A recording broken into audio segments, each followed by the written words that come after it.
Hello everyone, Dan Mason here, with another rebuttal to a follower of Paul Wallace's teachings. Here's the statement: Damn, this guy is in deep denial. I'd advise you to cultivate your Christ consciousness and stop spending your time and attention with negativity. I want to note that she incorrectly defends Paul Wallace and criticized my view that he is a false teacher. Wallace, once an Anglican archdeacon, now writes books like Escaping from Eden, 2020, claiming biblical texts describe extraterrestrial encounters, not divine acts. I call him a false teacher for twisting scripture. This rebuttal counters the critic's advice and supports my stance. The critic claims I'm negative and should focus on Christ consciousness, spiritual awareness of divine love. But Wallace's teachings stray from biblical truth.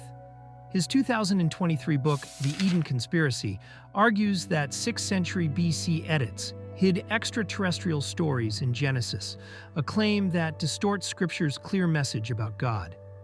His ideas, backed by figures like Erich von Däniken, replace the Gospel's focus on Jesus with speculative theories.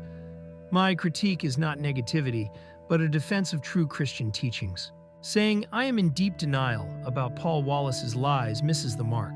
He is not denying reality, but actively misleading others by reinterpreting Elohim as plural to suggest multiple beings, not God, as seen in his 2025 podcast. This contradicts the Bible's monotheistic foundation. My call to label him a false teacher stems from his departure from Scripture, not personal denial. The critic's advice to avoid negativity ignores my duty to warn against false teachings, as Jesus urged in Matthew 7. The critic's push for Christ consciousness assumes Wallace aligns with it. Yet his 2017 blog on Acts 17 twists Jesus' universal message to fit his extraterrestrial narrative, diluting the gospel. His talks with indigenous elders and 2016 blog on Christianity blend unrelated myths with Scripture, leading people astray.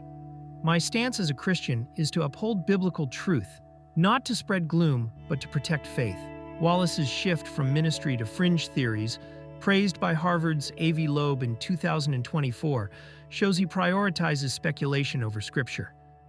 The critic's advice to focus on positivity dismisses my valid concern about his false teachings. I seek to uphold Jesus' truth, not negativity. In short, Wallace is a false teacher who distorts Scripture with extraterrestrial claims. My critique is not a denial or negativity, but a call to preserve the true Christian faith, contrary to the critic's misguided advice. Please like and subscribe to learn more.